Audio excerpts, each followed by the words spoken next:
weeks, South Africans watched as testimonies unfolded, revealing explosive allegations and moments that shook the foundations of accountability. The Madlanga Commission is a public inquiry headed by the retired Judge Mbuyisile Madlanga to investigate allegations made by KwaZulu-Natal Provincial Police Commissioner Lieutenant General Nhlanhla Mkhwanazi against Police Minister Senzo Mchunu and Deputy National Commissioner Lieutenant General Nhlanhla Mkhwanazi. It dominated headlines and sparked urgent debates. Today, we bring it all together, from the most intense exchanges to the revelations that changed the conversation. Welcome to the IOL News Countdown of the most interesting moments at the Madlanga Commission of Inquiry. So let's start from the beginning. On the 6th of July 2025, KwaZulu-Natal Police Commissioner Lieutenant General Nhlanhla Mkhwanazi made serious allegations against senior police officials, politicians and members of the judiciary, accusing them of involvement in high-level criminal syndicates. Mkhwanazi alleged that Police Minister Senzo Mchunu ordered the disbandment of the Political Cleans Task Team on the 31st of December 2024 without consulting National Police Commissioner General Fani Masemula in an attempt to protect politically connected individuals from prosecution. He said that the decision was linked to Mchunu's alleged association with Brown Mokgotsi and Vusumuzi Cat Matlala. At the center of the alleged corruption is Lucky Molefe, a Transnet buyer now on the run, who was reportedly under pressure in April 2024 to hand over manipulated tender documents. Instead, Molefe allegedly turned to his uncle Katiso Katie Molefe, who then approached police officer Michael Tawu, accused of acting as a hitman in the chain of events that allegedly led to the murder of Armand Swart. The investigations into Katie Molefe uncovered links to multiple assassinations and an attempted hit on Tebogo Tobejane, who is Cat Matlala's ex-girlfriend. The task team was apparently closing in on these connections shortly before it was disbanded. Mkhwanazi also revealed that 121 case dockets were unexpectedly removed from the task team in March and subsequently shelved at the police head office in Pretoria. According to Mkhwanazi, this action was reportedly taken under the directive of SBIA, who is alleged to have acted on orders of Mchunu.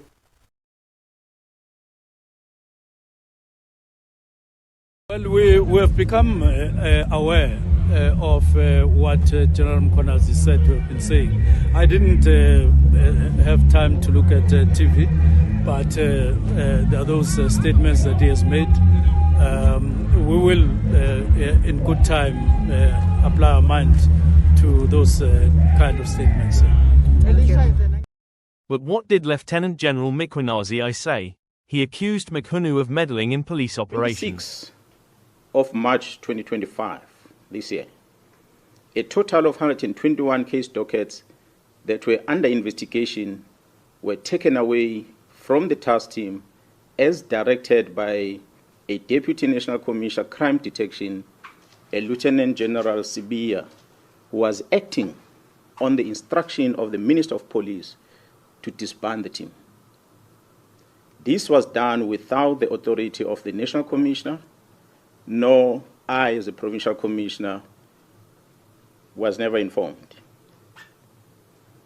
These case dockets have since March been sitting at the head office ever since, without any investigation work done on them.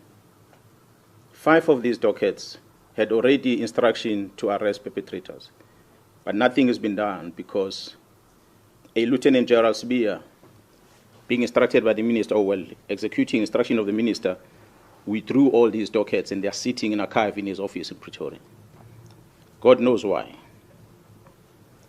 Therefore, only a total of 112 dockets which are still in court, of which 54 of them are political related and others will include parallel ad hoc, as well as the dockets that are involving the incident at Fort Hare University, and 5 of them are traditional leadership, are still with the team at this present moment.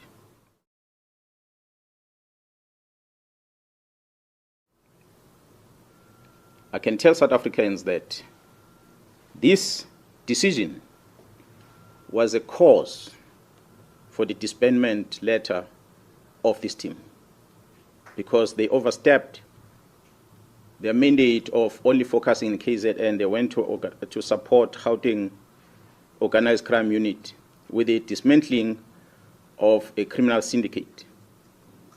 And I can confirm before the South Africans today that the investigation which these members were involved with in Gauteng has unmasked the syndicate. And this syndicate involves, amongst others, politicians who are currently serving in Parliament. The law enforcement officers include the members of the South African Police Service, the Metro Police, and correctional services. They include prosecutors in Gauteng province, the judiciary, and all these are controlled by the drug cartel as well as business people in that province of Gauteng. This act, of course, undermines the criminal justice system in this country. 3. Minister's associate, Mr. Brown Mkhwanazi, deep in police business, sends a WhatsApp message to myself, Lieutenant General Mkhwanazi, regarding the allegation on the defeating the ends of justice matters which were widely publicized, which involves an incident that happened at the correctional service at Mpangeni in KwaZulu-Natal. Mr. Brown sends this message in September last year, long before the news came out in public about the incident that happened at Mpangeni. He sends this message. In this message that he sends to the Provincial Commissioner, he attaches a police letter and he attaches a copy of the occurrence book, a register that is used at the police station that's supposed to only be accessed by police officers.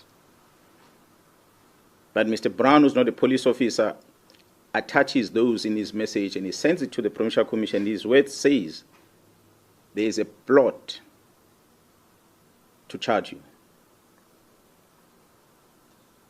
Mr. Brown also sends a screenshot of a presentation that was made on the 30th of September 2024, a presentation that was titled 2024-2025 Division Crime Intelligence Policies. He sends this to myself, Lieutenant General Mkhwanazi, as a Provincial Commissioner in KwaZulu-Natal. 4. The 300 million rand SAPS contract, Sibia, Magotsi, Minister and Tenders, Matlala's cell phone arrest sparked cell phone analysis, which uncovers web of corruption and damning WhatsApp convos. The Deputy National Commissioner Crime Detection, Lieutenant General Sibia, issued written instructions withdrawing all these cases from the task team to his office. On the 14th of May this year, 2025, the task team arrested Vusi Muzi, who is also known as Cat Matlala, for an attempted murder ×3. I must highlight that this Mr. Vusi Muzi Cat Matlala is an individual who was awarded a police contract of over 360 million rand in 2024. An analysis was conducted on electronic communication of this arrested person. This analysis reveals communication between the arrested Vusimus at Ket Matlala, Mr. Brown Mkhwanazi, an associate of the Minister of Police, as well as the Minister of Police, Senzo Mchunu. On the 1st of January, the letter is issued on the 31st. On the 1st of January, 2025, Mr. Brown Mkhwanazi sends a WhatsApp to Vusi Muzi Cat Matlala, and it reads as follows, I quote, "I have arranged a meeting for Sibia and the minister. They must have a solution."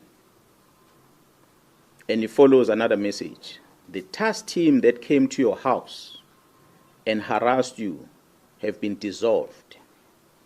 They got the letter on Monday. As we speak, they are bringing all docket to Sibia." This letter is issued on the 31st of December 2024. This communication is on the very next day, the 1st of January 2025, where it says the dockets have been called and have been sent to Sibia. Yes, we know the dockets only were sent to Sibia in March this year. Further analysis of the chats indicates that Vusimuzi Cat Matlala is financially supporting the Minister of Police and Mr. Brown Mokgotzi's political endeavors. This is supported by the evidence of conversation and the proof of payments of guests for January 8 traveling cost and the Ghana dinner in Cape Town, which was done in 2025. The proof of payment, we have it. As I said, we're going to share with you where Mr. Matlala is sending this proof of payment to Mr. Brown Mokgotzi. On the 2nd of January 2025, at about 10:05 in the morning, Vusimuzi Cat Matlala receives a copy of the letter of the disbandment of the political killing stars team from Mr. Brown Mokgotzi, who is an associate with the Minister of Police. I pause to remind you that this is the very same Brown Mokgotzi that the Minister of Police had denied in Parliament and later confirmed to be his comrade but not involved with police matters. But he's sending this communication. That's what we have discovered through the investigation.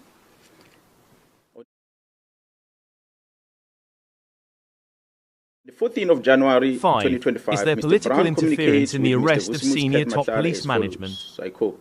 I quote, "Sure, don't forget to work on your invoices." On the 15th January, Mr. Vusimuzi Cat Matlala responds with a screenshot of an invoice that he has submitted to the South African Police Service, which I guess was due for payment on his contract. On the 26th of January 2025, Mr. Brown Mokgotzi sent a message to the Minister of Police, Senzo Mchunu, which reads as follows, I quote, "The guy of the funding in bracket 20 is also in Joburg from Tuesday. He is the one I said has a 3 billion contract with SAPS." Close quote. Open quote, again another message. "I am also meeting with the DNC and the COS today." Now, in the abbreviation, the DNC in the South African Police Service is referred to as the Deputy National Commissioner, and the COS will be, in this regard, the Chief of Staff. He says, "I'm also meeting with the DNC and Chief of Staff today in Durban for finalization of Khumalo and General Mkhwanazi's matter." Close quote. Another message reads, "DNC is waiting for the Chief of Staff here. This is very significant." Close quote. This is extracted from the communication of the arrested person. So we ask ourselves a question: is there a theory of conspiracy targeting senior officers involving the Minister of Police in this country?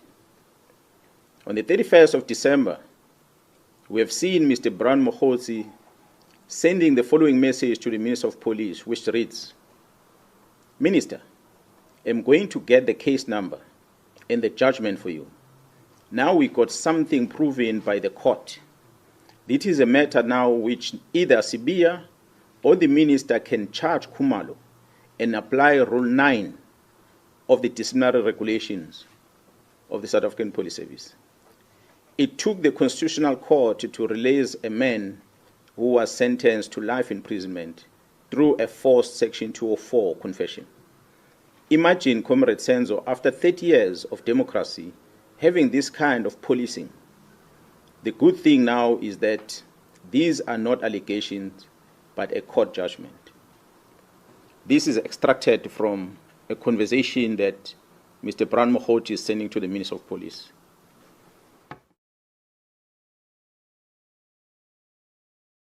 On the 13th of May this year, 6. Police Commissioner cancels Matlala's SAPS tender. Was cancelled by the National Commission of the South African Police Service.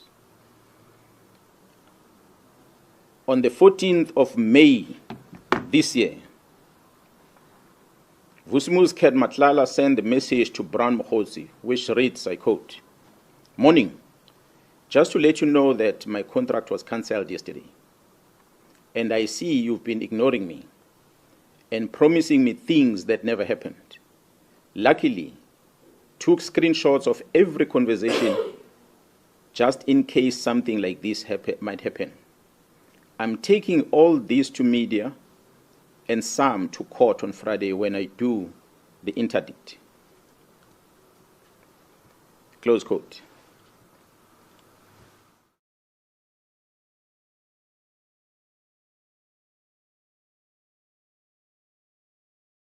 On the 7. 30th of May, IDAC, the Investigating 2025, Directorate Against Investigative Corruption of the Directorate NPA, Against enters the Corruption, fray which with a is referred to as blockbuster IDAC, arrest. requests the exhibits from the cell phone of Vusimuzi Cat Matlala from the political killings task team, and they download the content of the cell phone. IDAC is a unit that was established to deal with corruptions in the country. We don't know what is it that we're investigating for them to come and ask for these cell phone downloads. On the 25th of May, on the 30th of May, I beg your pardon. On the 25th of June this year, the project coordinator of the political killings task team is arrested by IDAC. A dramatic arrest. A dramatic arrest. On the 26th of June 2025, the accused, Katiso KT Molefe, who was arrested by the very same task team, was granted bail. Guess that one went under the radar. The work of the organized crime in Gauteng, supported by the political killings task team, has indeed been compromised. The disbandment of the political killings task team was influenced by the sterling work that they performed in Gauteng to uncover the criminal syndicate, which involved some members of the criminal justice system operating in Gauteng province, and not because of what I presented earlier, which was the work they did in the province of KwaZulu-Natal. Their demise was as a result of them assisting Gauteng to uncover the criminal syndicate. Despite all these challenges, we acknowledge and appreciate the resilience of the members of the political killings task team. The political killings task team remains operational, albeit its attempt to disrupt its work to protect and serve the inhabitants of the Republic, as enshrined in the Constitution under Section 205, subsection 3 of the Constitution of the Republic. The political killings task team remains operational.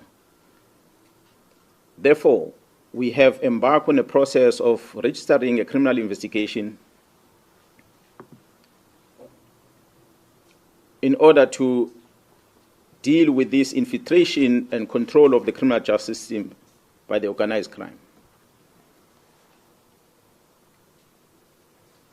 We, in KZN, know that a member of crime intelligence or members of crime intelligence released classified documents and handed them over to a member of parliament. That includes vetting documents, as well as covert properties. We all know in the country that the Joint Standing Committee of Intelligence is the one that must supervise the operations of a secret fund account, not only for the South African Police Service, but all the intelligence agencies in the country. That the members of crime intelligence gave these documents to the member of parliament, and the member of parliament registered a criminal case in Gauteng where he was alleging that some of the officials within crime intelligence were issued fraudulent vetting clearance certificates. After opening the case, he sends a communication to the Minister of Police. He asks the Minister of Police to take these dockets and assign them to someone else. The Minister of Police Chief of Staff, Mr. Nkabinde, wrote a letter to the head of the NPA newly established unit, which is referred to as IDAC, Investigating Directorate Against Corruption, to investigate these cases. These are allegations of a manipulation of a vetting process, not a state capture, not corruption. But IDAC receives this communication from the Minister of Police to take these dockets, and IDAC does exactly that. They go and take these dockets and they investigate them. I wonder whether is this what the unit IDAC was established for?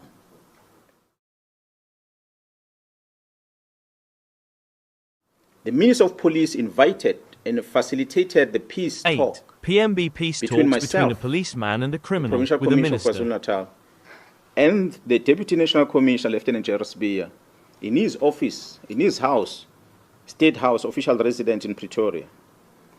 The purpose of the invitation was to try and create peace between myself and the Deputy National Commissioner. It was unprecedented. I've never seen in my life.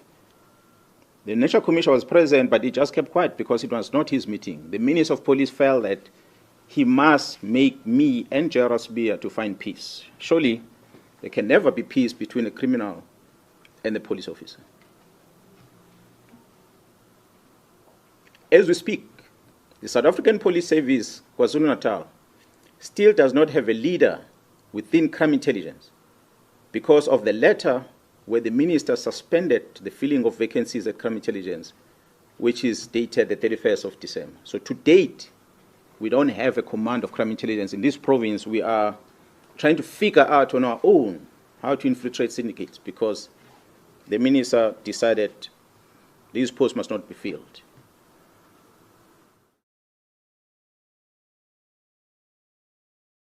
The vetting section within crime intelligence has more powers than any other units within 9. that space. Protect the SAPS because police. they can Commissioner scrutinize Mkhwanazi implores officers in the everything public. about the applicant who's applying for security clearance.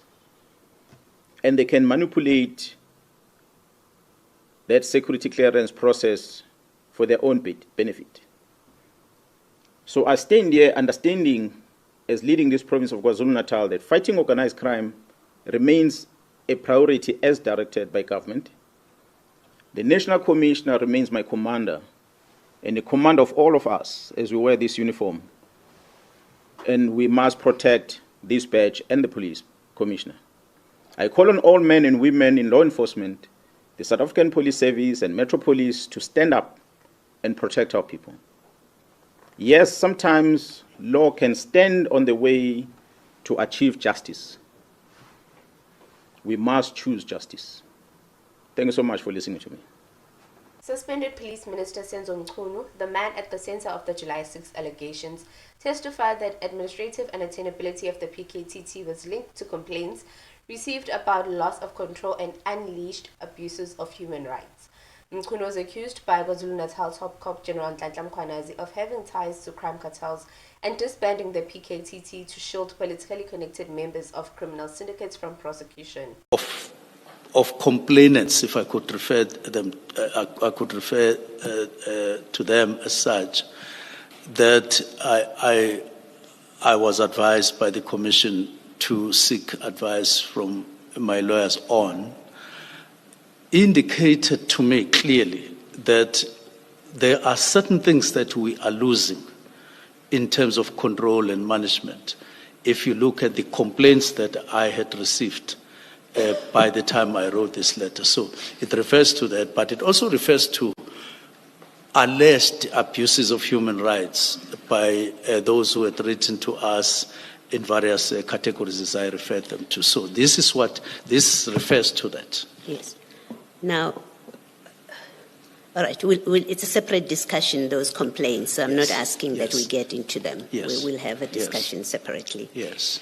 These complaints.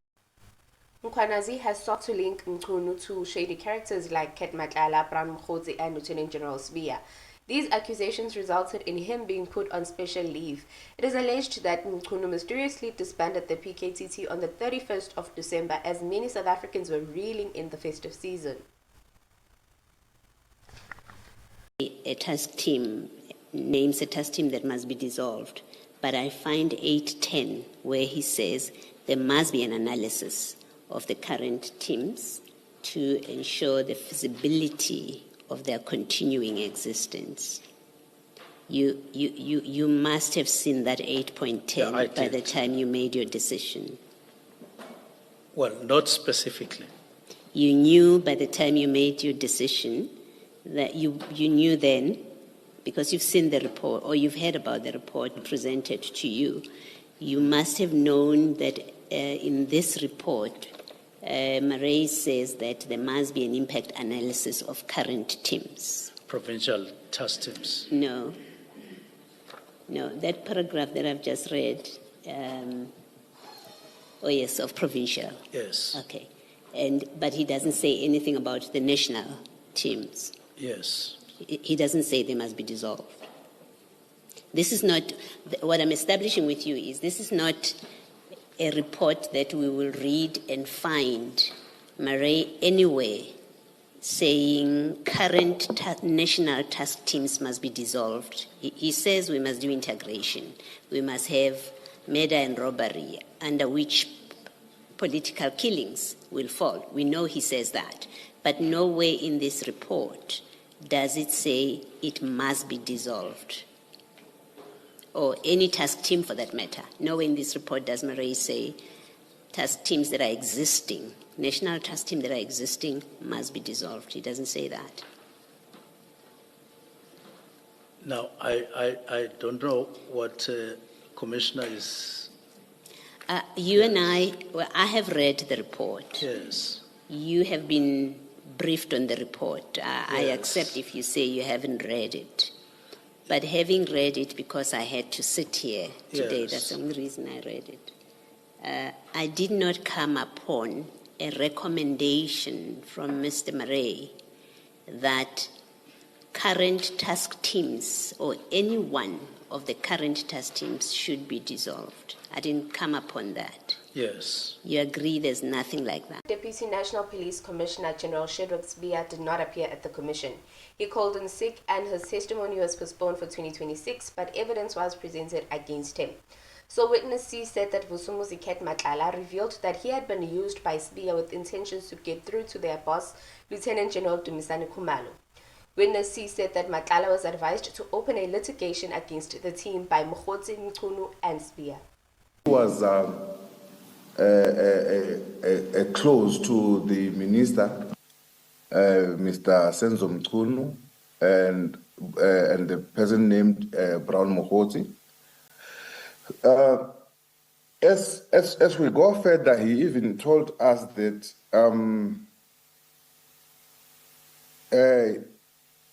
he had been used by the Deputy National Commissioner, Lieutenant General SBIA, that they wanted to get through to our boss, which is Lieutenant General Khumalo. They wanted to get through to Lieutenant General Khumalo through me and my commander who raided his house on the 6th of December. That is why there had been cases that he was persuaded to open. Thank you, witness. Witnessy? Thank you. Thank That you. is when he also indicated that he went to Brooklyn SAPS to open a case, and the case of theft. The mysterious character of Brown Mkhwanazi finally revealed himself, telling the commission that he was an agent. The controversial businessman, who previously described himself as an ANC volunteer, delivered his dramatic testimony before the Madlanga Commission. Mkhwanazi claimed before the commission that he had information indicating a real suspicion that Lieutenant General Mkhwanazi was actively recruited by the Central Intelligence Agency, the CIA. There was a worry from those interests that South Africa may hold that particular business, the trade. What area in Richards Bay, Mr. Mkhwanazi? There is a mine in Richards Bay. But then the information as it came was that there was a suspicion then, a real suspicion, that Lieutenant General Mkhwanazi was recruited by the Central Intelligence Agency, the American one. He provided no evidence of his claims. Further fueling the fire, Mkhwanazi's testimony directly contradicted former Police Minister Brigadier timeline, suggesting Cele knew tender service provider for Syndicate Matlala since 2018, long before the minister claimed. Mkhwanazi detailed his mandate from Deputy Police Commissioner Sibiya to infiltrate Matlala's network and build a corrupt case against SAPS-linked tender syndicates. Watch for the full breakdown of the explosive claims shaking the SAPS hierarchy. Head of the SAPS Crime Intelligence Division, Lieutenant General Nhlanhla Mkhwanazi, confirmed that the hit squad behind Arman Swart's murder included a serving SAPS officer. He stated that criminal cartels infiltrate the justice system by recruiting members who are experienced or those who are still serving with the justice system. He further revealed that the senior state prosecutor sent a letter to share with the management of the South African police the risks that investigating officers were facing with regards to the Arman Swart's case. Lieutenant General Mkhwanazi testified that the PKTT deliberately excluded the Hawks from a major takedown due to credible intelligence that a DPCI member was colluding with the criminal cartel. At the initial stage of the investigation, the role of the involvement of criminal justice system was not clearly visible, other than the fact that one of the hitmen was by then a serving member, a warrant that we have investigated and we are still investigating as part of political killings task team. We have picked up that the hit coordinators as well as hit orderers, they have adopted this new way of recruiting the serving members of SAPS to serve as hitmen. I had indicated that the recruitment by the organized groups in the form of syndicates or cartel is very targeted. So they will want to have more of their members that have experience or are still serving within the criminal justice system. During our investigation, it came out that there is an individual, a Zungu, that is from Toms of DPCI, that is working with the cartel. Now, and other pieces of information that will point towards that direction.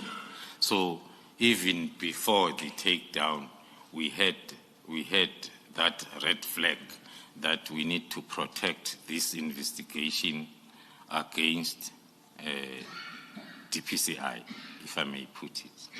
National Police Commissioner General Fani Masemola said Police Minister Senzo Mchunu's rush to disband the PKTT was a concern for him, especially after Mchunu told him he had assessed the matter. He also struggled to answer a question by the Commission on whether he will defy instructions from Police Minister which are not in line with his work.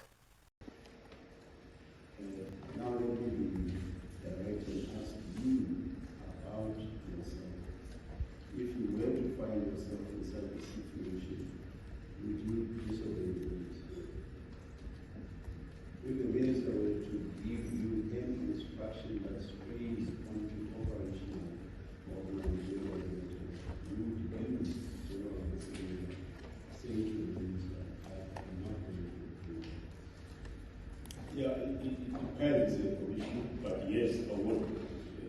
It's a matter that is clearly looking, but it depends. It depends on how he does it. It's simple. It's simple. You have said operational and managerial matters are within your remit, not the minister. So I am saying categorically to you that in what I posit to you, the instruction is falling outside of the minister's remit and displaying onto operational and managerial matters is left to me.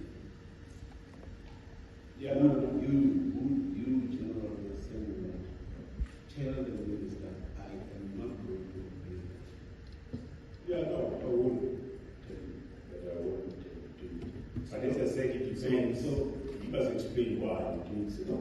So if he explains himself, would you then obey, even if the instructions still stray beyond the minister's powers and stray onto your powers and functions?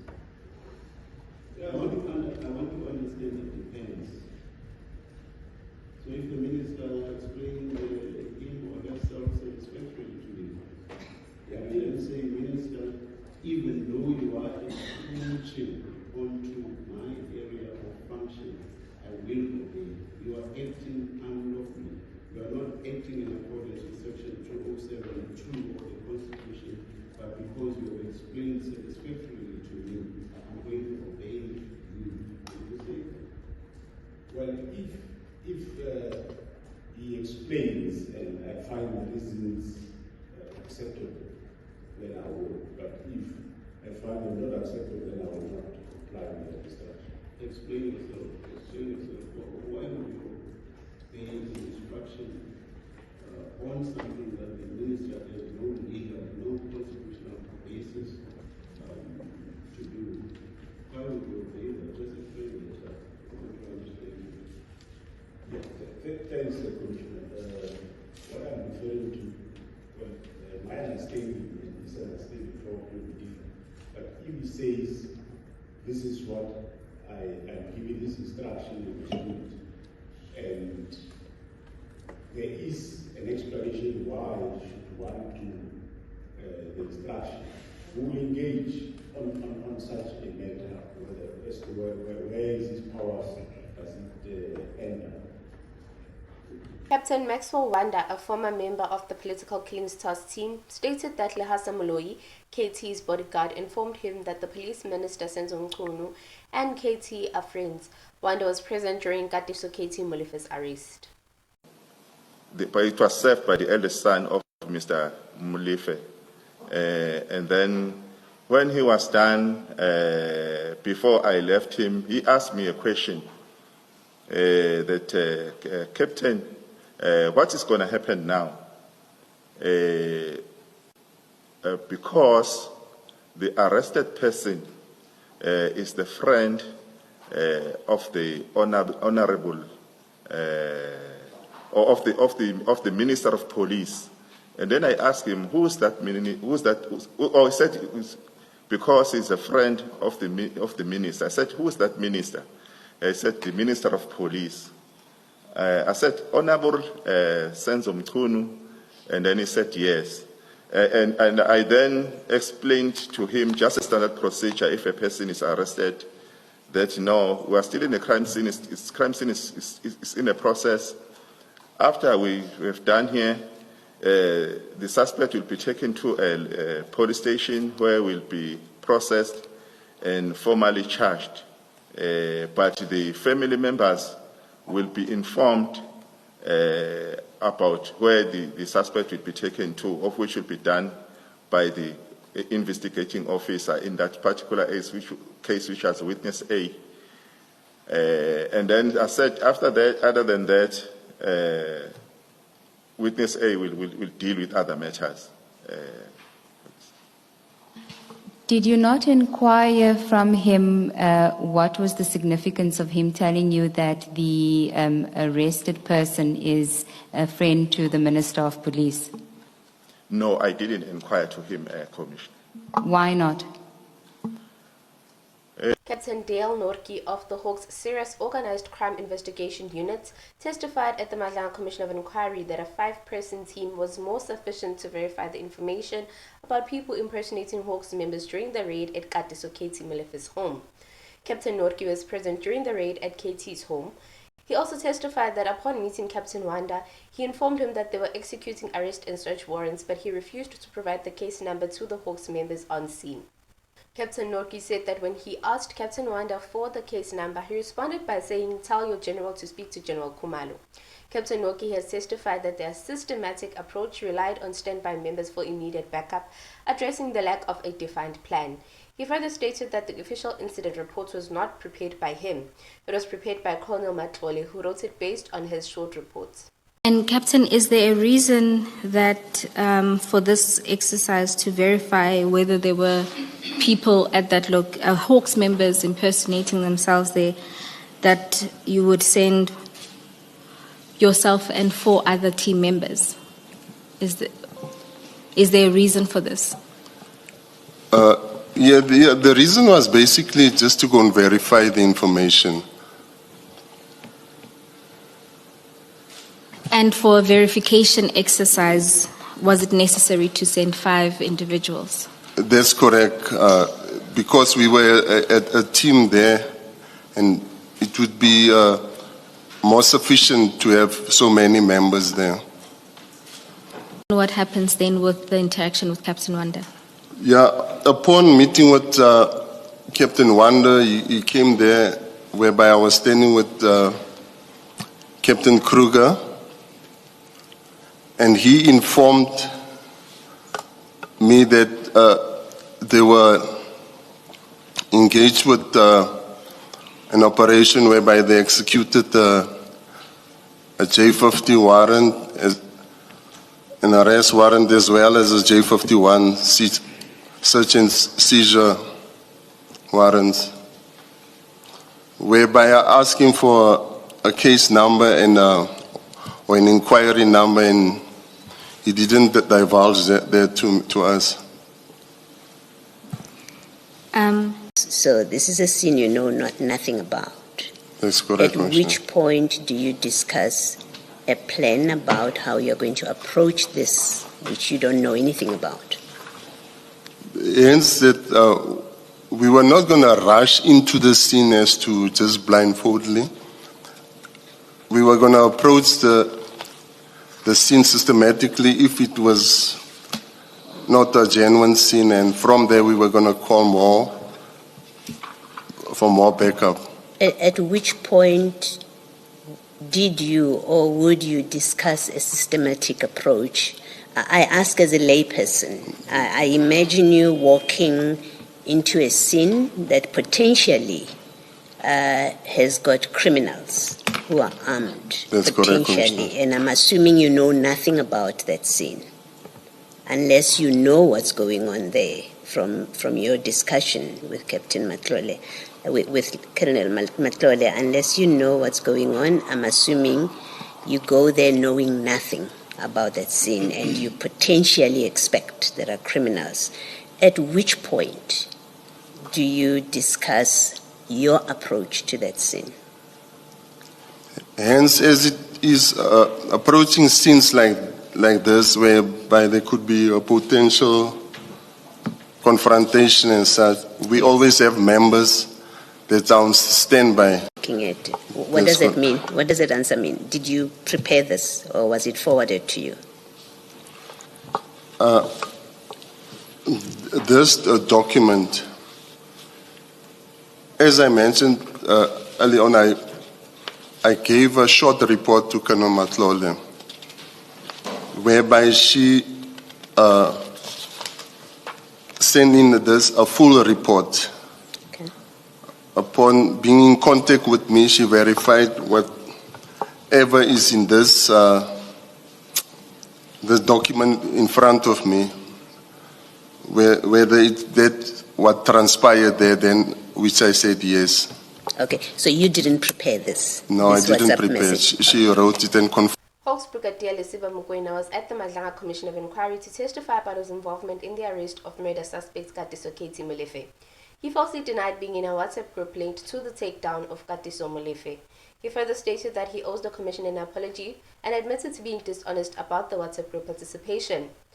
The Madlanga Commission has ordered the Hawks Brigadier to return to the witness stand after revelations that he lied under oath about his involvement in the WhatsApp group linked to the takedown of Katiso Katie Molefe last year. My side, I will be owing the Commission an apology, and then I will also, secondly, be in a position that I didn't tell the truth to the Commission to my best ability.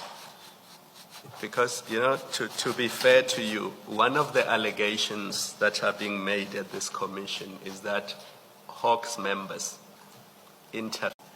after it had been confirmed within the group that this was a legitimate SAPS operation, you did not immediately call off your Hawks colleagues.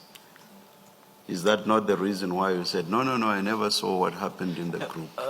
I was not participating in the group, so I never saw that. I never saw that communication. Therefore, I could not have halted what my Hawks colleagues were doing at the premises. I could not have halted them much earlier. Is it not because you find it difficult to respond to that question? The late witness D. Marius van der Merwe and EMPD spokesperson Lieutenant General Nhlanhla Mkhwanazi detailed allegations of high-level corruption extrajudicial killings and retaliation within the SAPS and EMPD. Witness D alleged that police officers are part of high-value cargo hijacking teams and detailed the tubing of a suspect, followed by Chief Mkhwanazi allegedly instructing the team to throw the suspect's body into a minecraft in a major cover-up. Colonel Tepo survived an armed assault linked to a professional conduct regarding the Blue Light saga, spoke about being told to back off by the city officials, denied security protection, and lamented fighting crime alongside criminals in uniform, declaring South Africa a doomed nation. Commissioners, it was quite clear at this stage that it was expected from me to dispose of the deceased body. And as I said, it's especially after the meeting took place between themselves, it was quite clear that they decided between themselves that I'm the one that's supposed to dispose of the body. And did you so agree? I really didn't have a chance to agree. I felt like I was being forced. At this stage, I felt that I was being outnumbered, as the decision was made already, and we're dealing with a very serious and dangerous situation at this stage already. Yes. So I interpret it as if I don't comply, then I would probably be next. EMPD Deputy Chief Brigadier Julius Mkhwanazi, who was accused of procuring security services from the attempted murder accused businessman Vusumuzi Matlala, delivered his testimony before the Madlanga Commission of Inquiry on December 3. In his testimony, he recounts meeting Mike van Wyk, who proposed a strategic work relationship between his company, Medicaid 24, and the MPD, while also discussing the establishment of a security company. Mkhwanazi stated that his EMPD SWAT unit informed him that Mike van Wyk's associates included personnel trained by the SAPS Special Task Force and Army, recruited to work for CAT VIP Security. He also links Van Wyk, Medicaid 24, to Vusi Matlala, CAT VIP Security, stating Matlala confirmed his staff were trained by SAPS Task Force and SANDF, creating a basis for collaboration. Confronted with a payment table, Mkhwanazi confirmed his bank account details after he initially denied having accepted 70,000 rand from Matlala entities. Yes, and assist us. Yes. Then I met with him for the first time he introduced. I won't remember the specific date. No, that's fine. Calendar date, yes. Yes, we met. Then he engaged that, no. Usually I'm working with your members, or one of my team members are working with your members. Director, I think it will be strategic if we can work. Because our company is here, your members are patrolling here. Oh, the company is in Boxback. It's based in Boxback. It's a clinic. It's a big clinic, a private clinic. You see, then we can be happy if you can work. And I'm also interested in terms of establishing, or I'm in a process of establishing my security company. I forgot its name, but I think around the statement is there. Then we discussed.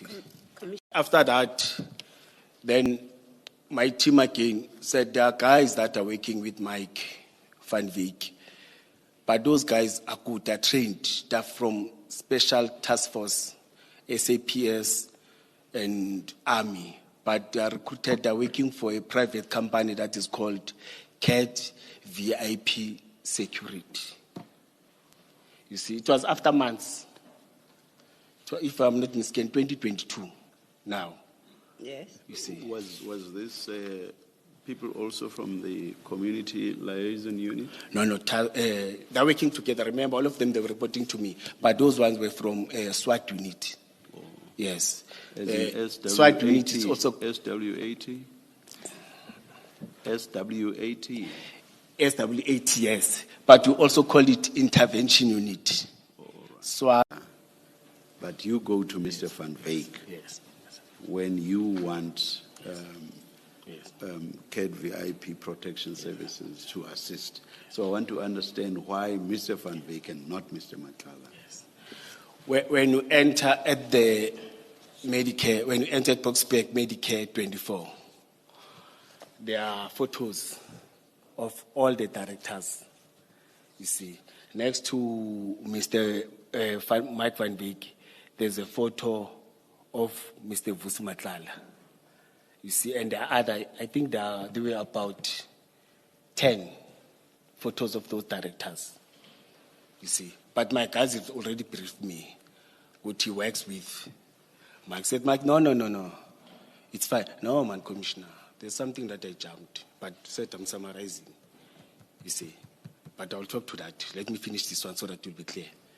Then he said to me, no, I can arrange a meeting with Vus. But I went there thrice, Commissioner, ne? Whilst there's these photos, I saw him twice there. But I didn't know, because there were a lot of them were making up and down. But you could see that, oh, this one is this one, this one is this one, this one is this one, you see. But I was there just to talk to Mike and communicate with Mike, you see. Then we met.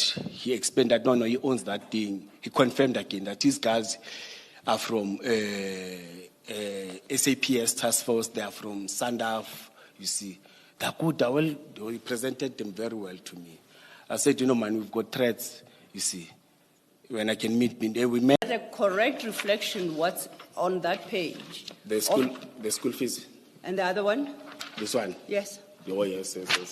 So I'm saying that table, does it correctly reflect the payments made to you on the dates specified there and in the amounts reflected? No. Do you accept or deny? No, the first one, Vus assisted, I agreed. The one of 20,000? Yes. This one, Medicare. Mike didn't assist me with anything, madam. No. All I want is, there are two other payments. I want your comment on them. Do you confirm that the account number reflected there is yours? Under the column 2 account number? Yes. It's the same account throughout, so that's your account. Yes. The last column reflects the various amounts, 3 in total. You've admitted the first. Yes. Do you deny the second? No, I've never. I don't remember. No, it's a yes or no? Do you deny the second? Yes. I don't remember. Do you deny the third? Black egg, what is black egg? From the evidence that we have had so far, it's one of Mr. Matlala's companies, if that helps. Yeah, but if it's from Matlala, Matlala assisted me a lot during those times. If it's from Matlala, I accept. You see, Mike never assisted me really. No, all of them are from Mr. Matlala. All those entities listed there are associated with Mr. Matlala. So they're not from Mike. No, Vusi used to assist me. From Mr. Matlala, okay. Yeah, in bad times, he used to assist me. Yes. So you do admit receiving these payments from Mr. Matlala in these periods, or entities associated. Yeah, no, Vusi used to assist me. Yes, okay. No, that's one I agree. Transcript, you mentioned the amounts, but not the dates. Okay, maybe for completeness. Dr. Imogen Mashazi, former Ekurhuleni city manager, who has been linked to the suspended acting EMPD head, Julius Mkhwanazi, testified before the commission. The Madlanga Commission played a video from an alleged Christmas party where the suspended EMPD acting chief brigadier Julius Mkhwanazi told the former city manager, Dr. Imogen Mashazi, "We will die for you." Mkhwanazi continued to say, "I will take a bullet for you," and Mashazi's reply is a thank you. The commission established that Brigadier Mkhwanazi, in accepting the deputy chief role, made a counter-offer requesting his total package to be increased by some 200,000. Dr. Imogen Mashazi testified that she thinks so and that she approved the 200,000 salary counter-offer, stating that it's a common practice for senior managers to request a raise if the salary gap within their previous role is small. Dr. Mashazi testified that the 200,000 salary counter-offer came from HR as a formal request. They discussed the candidate's previous salary level and ensured that the increase was within the approved salary band. We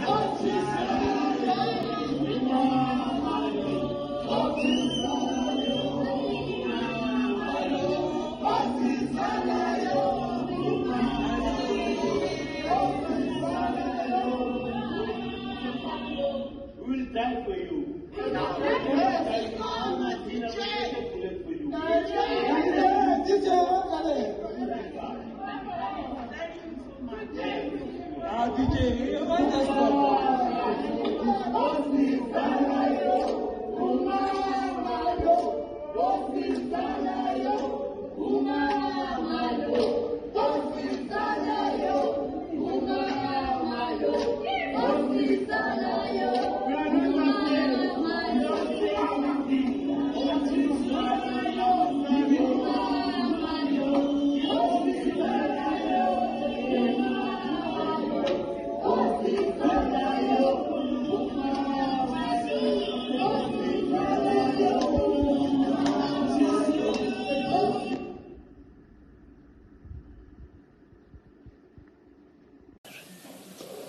Thank you, Commissioner. The request comes from HR. It's a formal request for my signature.